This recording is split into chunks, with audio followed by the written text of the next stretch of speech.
अभी अभी Kolkata doctor case को लेकर एक और नई बेहद ही चौंकाने वाली वीडियो सामने निकल कर आ रही है, जिसको देखने के बाद सीबीआई के होश उड़ गए हैं।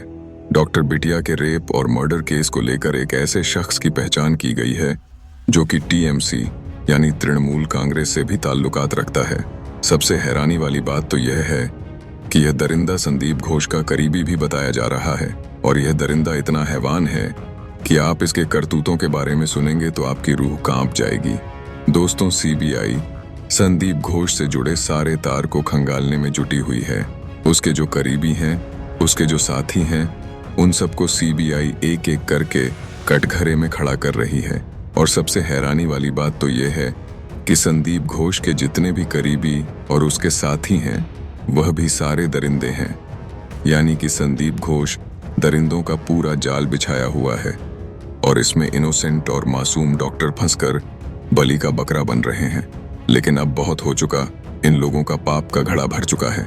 डॉक्टर बिटिया के मर्डर के बाद इन लोगों पर काल मंडरा रहा है। दोस्तों, अभी तक सीबीआई डॉक्टर बिटिया के रेप और मर्डर केस को लेकर 47 लोग गवाह में भी शामिल है, और 10 लोगों का पॉलीग्राफ टेस्ट भी हो चुका है। और इसमें सबसे बड़ा जो दरिंदा है यानी संदीप घोष, उसका कई बार टेस्ट हो चुका है। लगभग 13 बार टेस्ट हो चुका है। और अभी अभी एक और इस नए दरिंदे के आ जाने से इस केस में बड़ा धमाका शुरू हो गया है। सीबीआई फुल में आ गई है। सीबीआई ऐसे ऐसे जाल बिछा रही है, खुद डॉक्टर बिटिया के जो कातिल है वह दरिंदे फंसते चले जा रहे हैं। दोस्तों, मीडिया रिपोर्ट से एक और सनसनी खुलासा हुआ है कि संदीप घोष जो है वह लावारिस डेड बॉडी और बायोमेडिकल बेस्ट की स्मगलिंग बांग्लादेश में करता था। आरजीकर मेडिकल कॉलेज में जो ट्रेनी डॉक्टर होती थी, उन्हें ब्लैकमेल भी करता था। 15 जूनियर डॉक्टरों का एक गैंग बनाया था जो वसूली करता था। इस गैंग के सदस्य गेस्ट हाउस में लड़कियां लाते थे, बाहर से भी कुछ लोग आते थे, उनके लिए रंगीन महफिलें सजती थी, यहाँ पर उनको शराब परोसी जाती थी। यही गैंग विद्यार्थियों को पास फेल करता था, फिर उनसे पैसे वसूलता था, विद्यार्थियों को गलत काम करने के लिए मजबूर करता था। दोस्तों, सूत्रों के हवाले से यह भी पता चला है कि संदीप घोष के पास भ्रष्टाचार का अथाह काला धन है, और ऐसा भी हो सकता है कि इनके साथ कुछ लोग हो जो मिल बांट कर खाते हो, उसके एवज में इनको बचाते हो। और तो और, अगर कोई भी ट्रेनी डॉक्टर इसके खिलाफ आवाज उठाने की कोशिश करता है तो वह उसे दबाने की हर संभव प्रयास करता था। और यह सब संदीप घोष के साथ ही कार्यरत उसी डिपार्टमेंट के एक अधिकारी ने बड़ा खुलासा किया है। इससे यही साबित होता है कि इस केस का जाल बहुत लंबा बिछा हुआ है। इसमें बड़े से बड़े लोग इवॉल्व हो सकते हैं। सबसे बड़ी खुशी की बात तो ये है कि सीबीआई अपने फाइनल डिसीजन पर बहुत जल्द पहुंचने वाली है, और कोर्ट में चार्जशीट बहुत जल्द पेश करने वाली है। उसके बाद इन दरिंदों के करतूतों का जो पूरा काला चिट्ठा है वह जज के सामने पहुंचेगा, और उसके बाद उनकी जो इतनी घिनौनी दरिंदगी है, अगर फांसी की भी सजा दी जाए तब भी कम है। इनको फांसी तो होना निश्चित ही है, इस बात से नकारा नहीं जा सकता है। यह छिपे हुए दरिंदे यही सोच रहे थे कि संजय राय को इस केस का मेन विक्टिम बनाकर हम बच जाएंगे, जहां डॉक्टर बिटिया का कत्ल हुआ।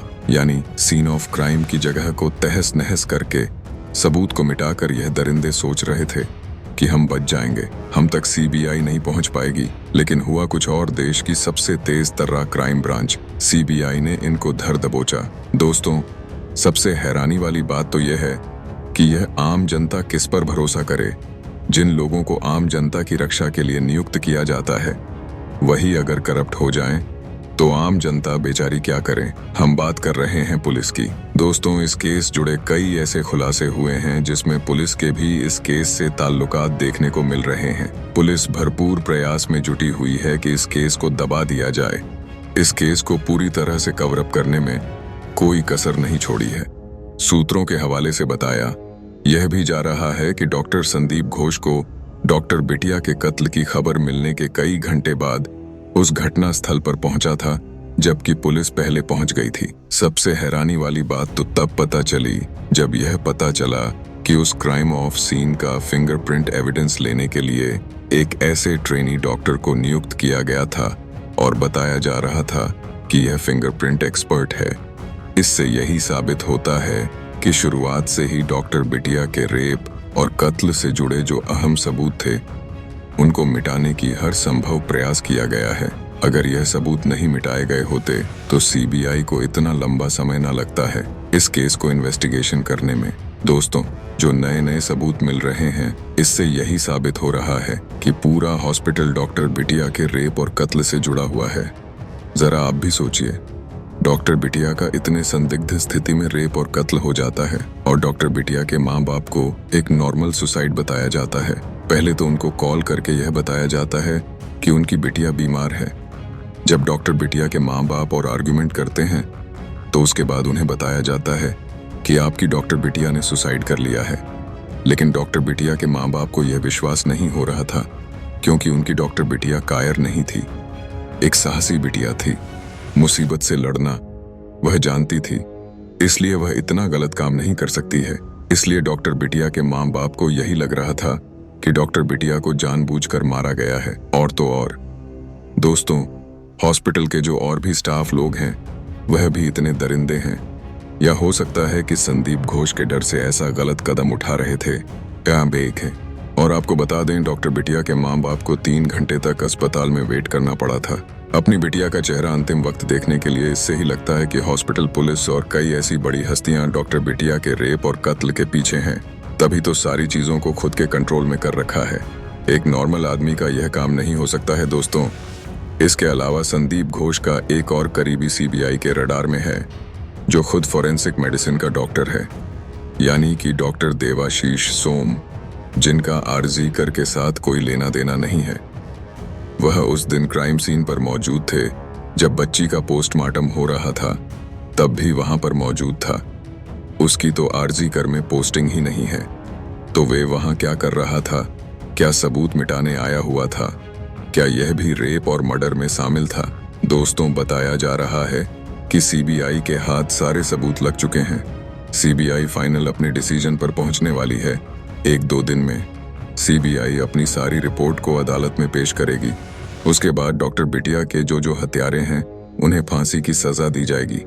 तो दोस्तों, डॉक्टर बिटिया के हत्यारे को कौन सी सजा होनी चाहिए, उसके लिए हमें कमेंट बॉक्स के माध्यम से जरूर बताना। और वीडियो को इतना शेयर कीजिए अपने दोस्तों के साथ फेसबुक और व्हाट्सएप ग्रुप पर कि आरोपी के लिए और भी लोग फांसी की सजा की मांग करें। और अभी तक आपने अपने इस चैनल को सब्सक्राइब नहीं किया तो प्लीज चैनल को सब्सक्राइब कर लें। वीडियो को अंत तक देखने के लिए धन्यवाद। जय हिंद, जय भारत।